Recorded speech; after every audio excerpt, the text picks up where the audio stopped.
had my first cataract surgery done. And it was just this amazing thing of, like, I covered the one that's not been done and everything's bright and shiny, and I covered this one, everything's sepia, right? But the surgeries were all scheduled way before I decided to exit. And so what's interesting is my last one is being done tomorrow. So it's like, I can see clearly now. So joy. This is by Mark Spitz. Remember that? Part of the joy of being a champion or trying to achieve a #1 spot is all that goes into getting there. And this is from The Science of Mind. The eyes brighten with friendliness and good cheer when animated by the light of love, joy, faith, or a noble purpose. And here is the reading. In his best-selling book, This Life is Joy, Roger Teal offers 4 ways to call more joy into your life. Number 1, use this great Bible phrase as a mantra. And I quote, "This is the day the Lord has made. I will rejoice and be glad in it." Number 2, when troubling or painful experiences come your way, honor your genuine feelings and emotional experiences, and explore your capacity to also summon a sense of the deep joy that abides within you no matter what is going on. Number 3, schedule some specific and non-negotiable willow time into each week. These will be the times, no matter what's going on in your life, when you let it all go and abandon yourself to some fun, some play, some dancing for your spirit. Yay for dancing. Yay for dancing. Number 4, a spark that always ignites the realization of deep and eternal joy is caring for and serving others. Seek out opportunities to generate acts of grace, compassion, generosity, and kindness.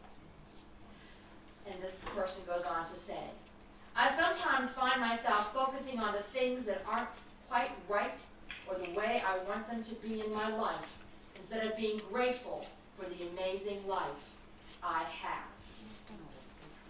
I encourage you to find ways to share your joy and good news. Ask your prayer partner, if you have one, or your prayer group, which we have on Thursdays, to pray for your continued good. Offer to host a good news get-together of your book group or God Squad.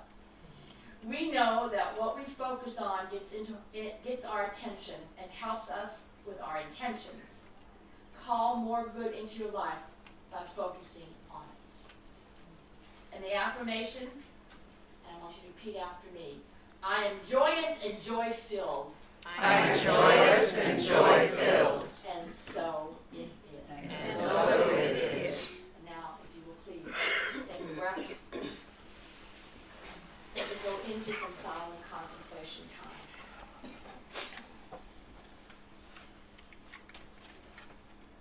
Feel your body within its space.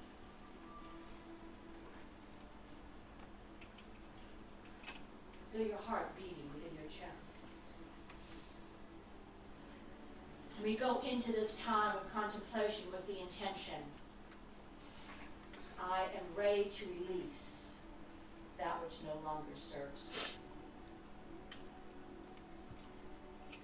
We're going to start out with imagining ourselves standing and looking over a beautiful vista, but we're standing at the edge of a cliff. I always visualize the Grand Canyon. And we look out over the cliff. Perhaps we're at a cliff at an ocean. We look out over the ocean.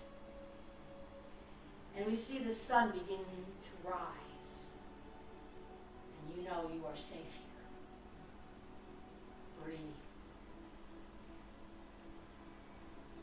Let your mind see the image of the sun and the beautiful nature scene around you. And since this is early morning, we feel the dew dampening on the grass that is brushing against our feet. perhaps we feel the wetness of the sand as we're looking out on the ocean. The expansiveness is so high with this space that's around us. Breathe. The soft sound of a bird song and the gentle crashing of ocean waves or the wind beneath you is very apparent. Imagine that you are there, experiencing this. And now think about what it is that you're ready to accept into your life. Imagine all the beautiful things that are unfolding before you. And as you are imagining it, let go of anything that's holding you back. And put your arms out, embracing all of the bounty of the universe, and take a step off the cliff. And soar high in the sky towards the sun, embracing your unlimited potential of everything you are and everything you are yet to be. And feel the joy rise up in your chest. You are free. You are unlimited.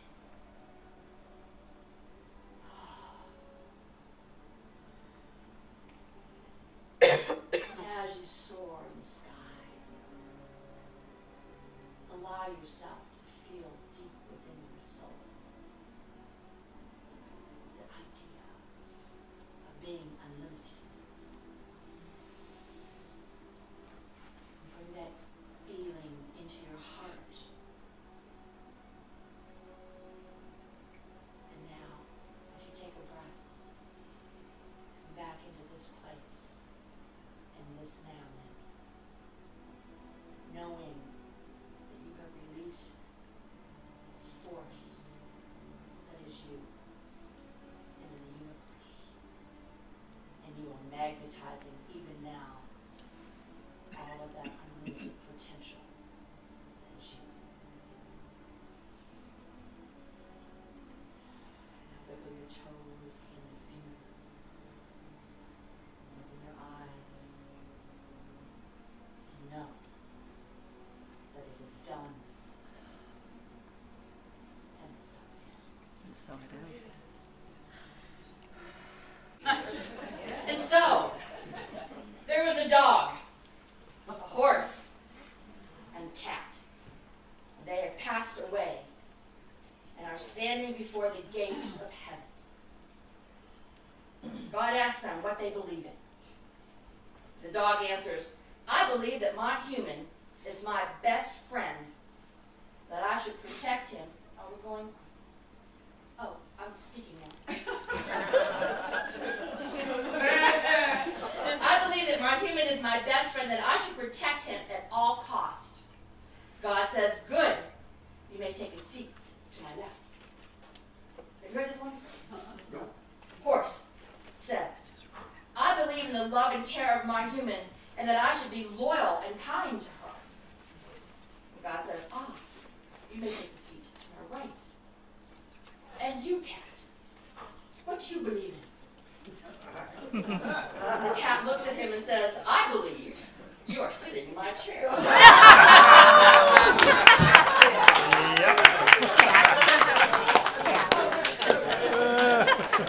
of you that know my cat,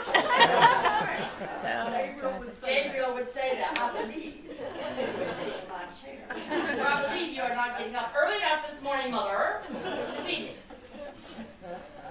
So, as we talk about change and vision and transformation, I want to talk about the idea of worry, right? Worry is a total waste of your imagination.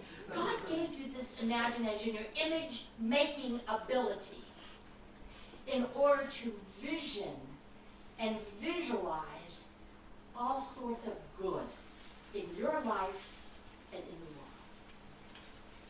And there's absolutely actually a scientific study that talks about the idea that worry and complaining actually affects your memory. Did you know that? It affects your memory. Now, I don't know about you, but, since I just turned 39, I am thinking about my memory, when I get to that part of my life.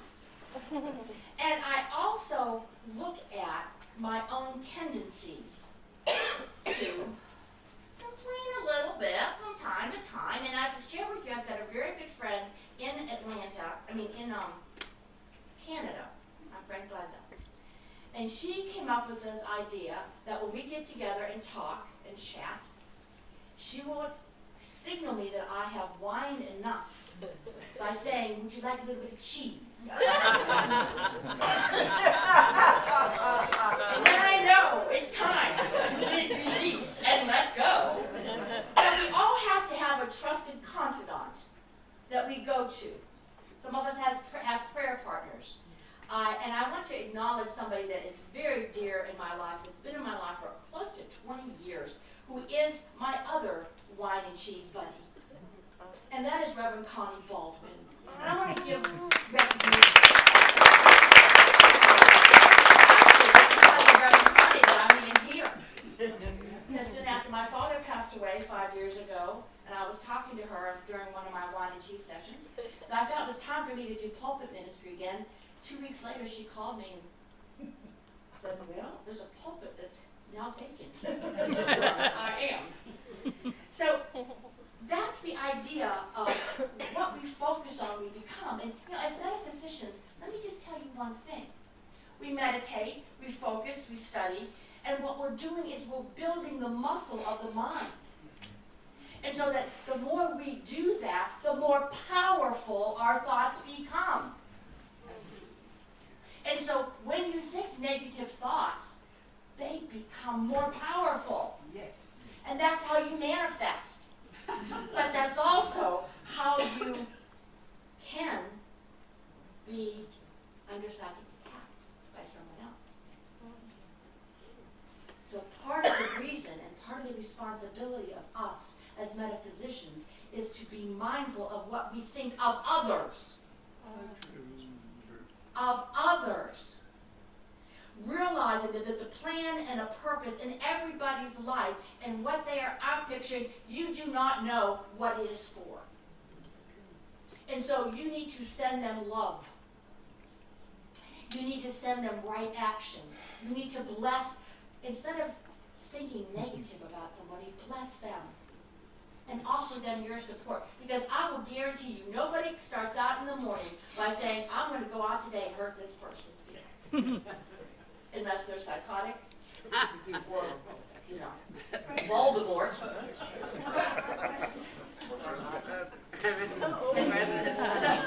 Potter. No, bless him. Because he's making me more conscious. Is not your consciousness rising? Yes. And I don't know about you, but I've already voted. Yes. He still texted me last night. At 8:45, I got a text from POTUS. What? And I'm going, "Excuse me, I was already in bed, sleeping, and I got a text I don't know. reminding me to vote. Hey, this is POTUS.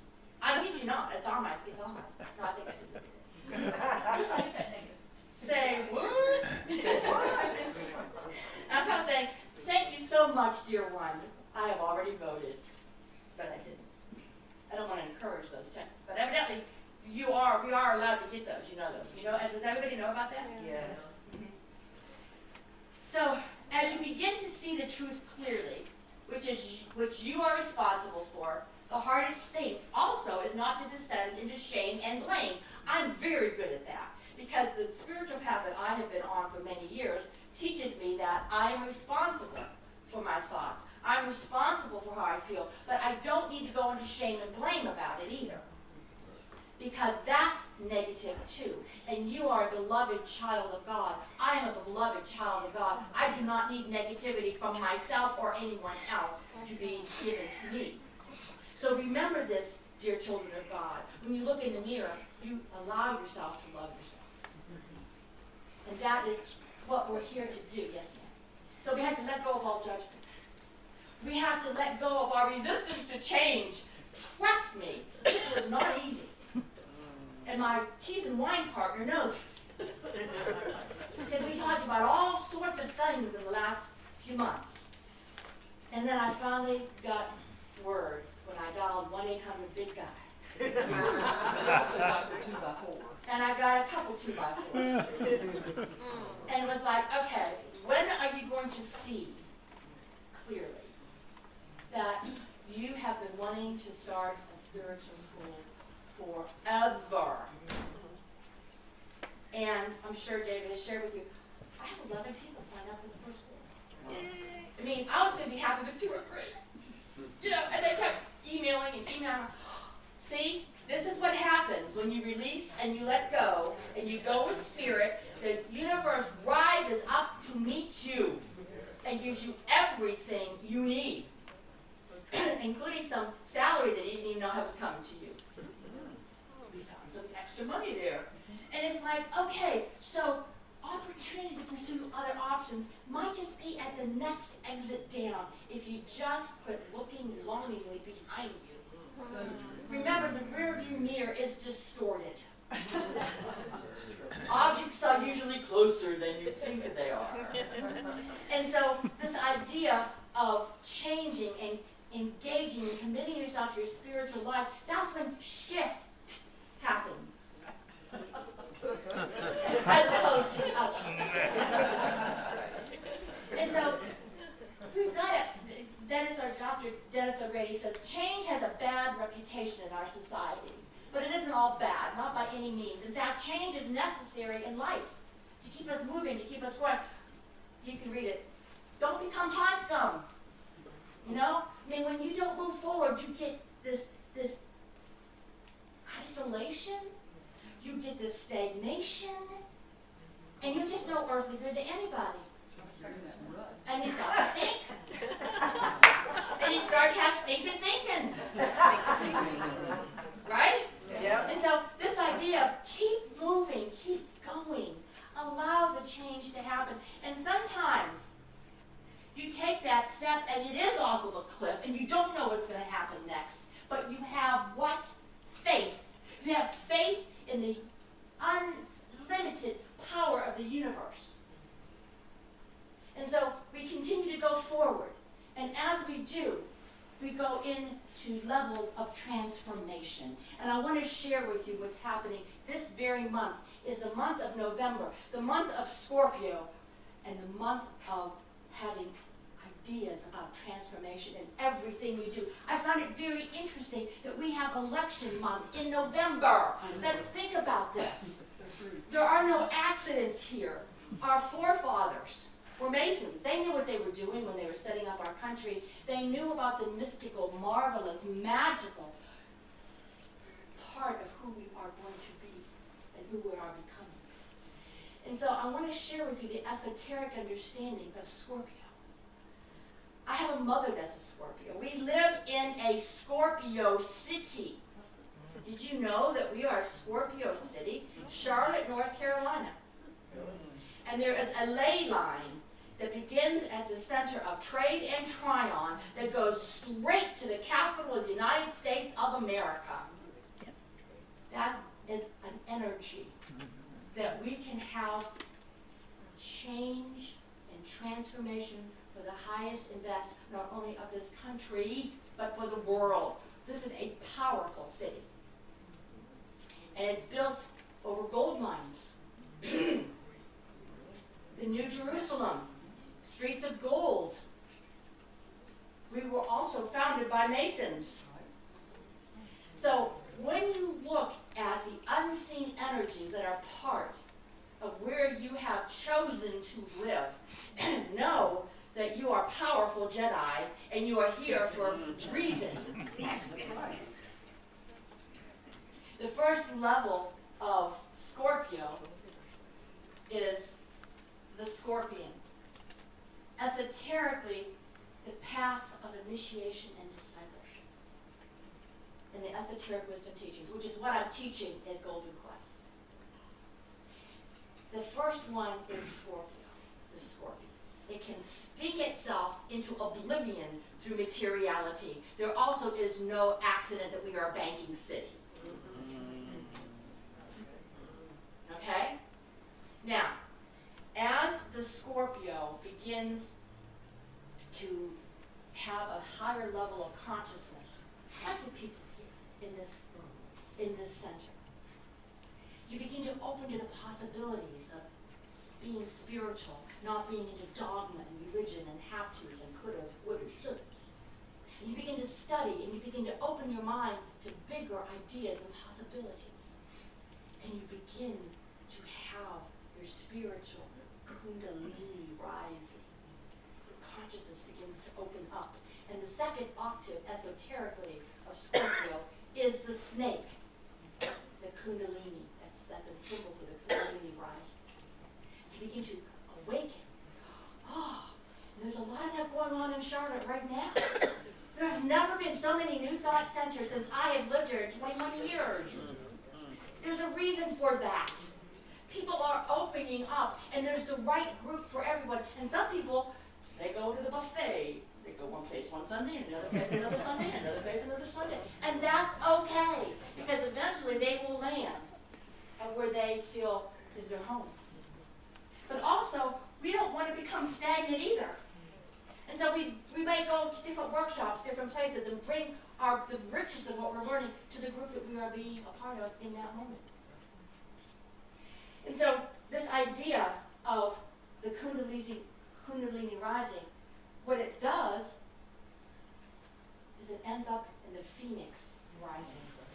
You burn away the old form and become the Phoenix rising out of its own ashes. You burn away what was in order to birth what is to be. And just like you soared off the cliff, that's what you do. And as soon as the consciousness of this city raises to that place of newness and transformation and change, it will affect the world. Excellent. That's why we're here. And that's the power of the time we live in. And there is no accident that you live in Charlotte, North Carolina as a light worker. This is your power of transformation. Dr. Ernest Holmes wrote in The Science of Mind that as we bring ourselves to a greater vision, we induce a greater concept and thereby demonstrate more in our experience. So you take this idea of change and transformation and you begin to use it as your vision. You use the power in your mind, because in this way there's a continuous growth and unfoldment taking place at all times. You do not become pond scum. You allow yourself to change and grow and continue to be a force of change in the world. And the idea is that, where does this come from? Where there is no vision, the people perish. It's in the Bible. And so we go into what so many of you have known, understood about visioning. Visioning is not just to hold something in your mind, but it's allowing that something to speak to you through you. It's not you taking control of the vision. It's allowing the vision to come to you. So you release and let go of all the things you thought you were into what your potential is. So you allow yourself to listen to the universe. That's what I had to finally do. I had the signs and the portents. I had those 2x4s. I had things going on that thought we were supposed to sell at the center. No, I was supposed to leave the center so that I could realize my next potential, my transformation, my passion. And as soon as I did that, all sorts of things began to happen. And this is where we need to be in faith. Is a knowing that you allow yourself to think, what is my passion? I'm going forward. Because this is the stage that we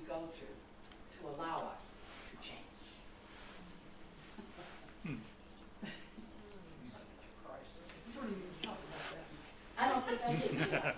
Stage of crisis. You feel as if you've got to change or else. And that's, I will tell you something. If you are not at a point in your life that you're feeling that, allow yourself to. If you are just happy as a clam with your lives, get ready.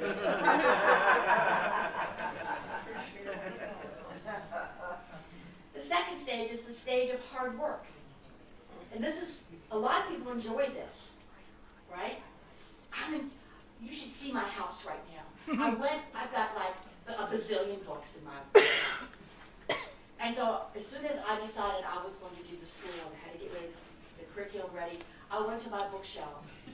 And when you see it tomorrow, there's piles. Okay, this is the first corner, this is the second. And it's all over it looks like chaos. But I know exactly what I'm doing. I need a bigger house. I know I have a big house for one person. We go on to the next. The next is the stage of tough decision. We've talked about that.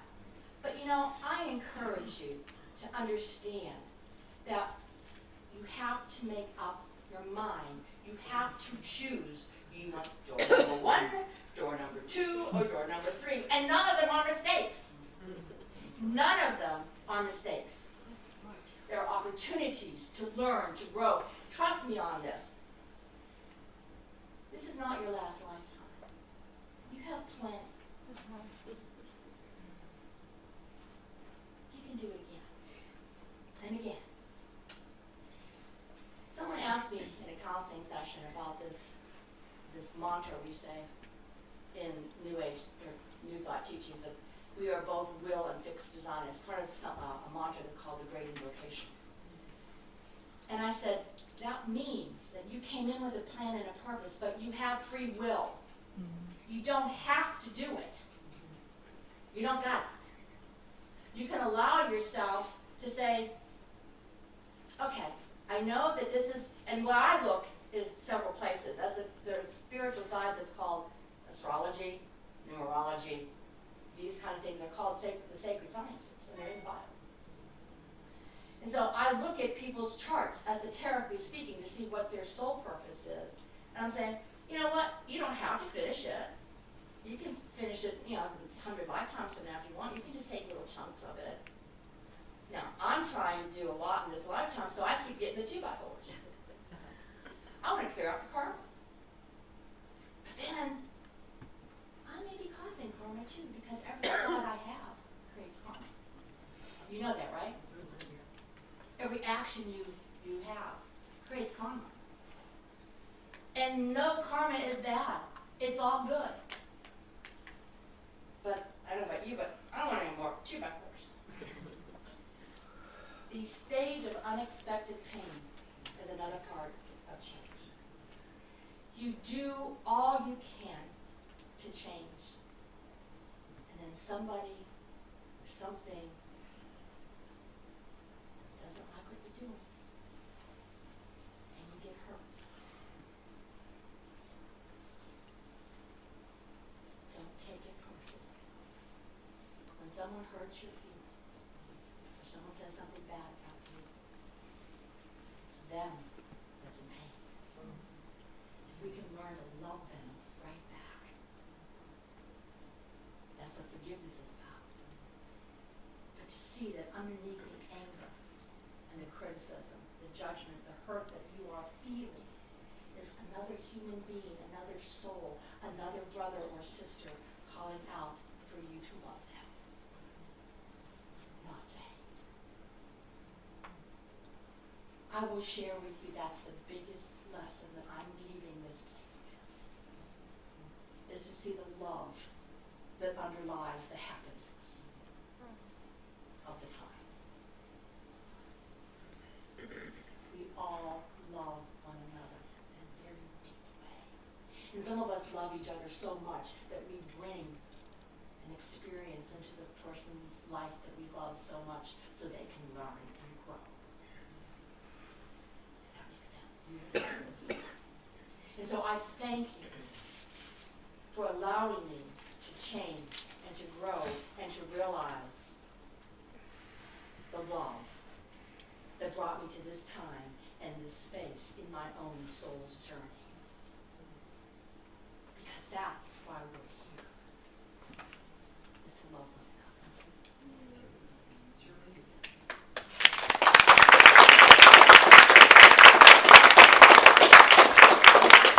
And then we can have the final, it's not I'm not sure what happened, like you lost control. Here, you have control back. I have lost control.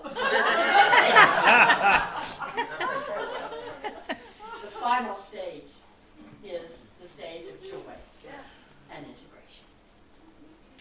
And that